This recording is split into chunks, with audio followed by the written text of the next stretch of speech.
Wildfires fanned by a heatwave and strong winds continued to rage across southern Europe on Wednesday, as houses, farms and factories were burned and thousands of residents and tourists were evacuated.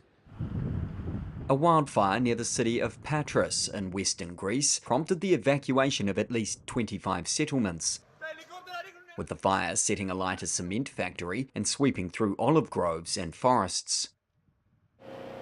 On the Greek islands of Chios in the east and Kefalonia in the west, both popular with tourists, authorities told people to move to safety as fires spread.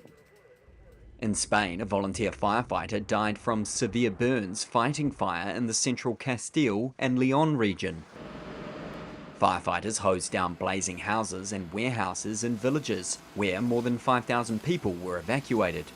The country's state weather agency warned almost all of the country was at extreme or very high risk of fire. Spain's environment minister said many fires were suspected to be intentionally caused, but added it was too early to say how many. In Albania, several major wildfires are burning across the country. In the southern city of Delvina, evacuees returned to their homes, but authorities remained vigilant. Attempts to douse the fires have been hampered by a heat wave across large parts of the continent.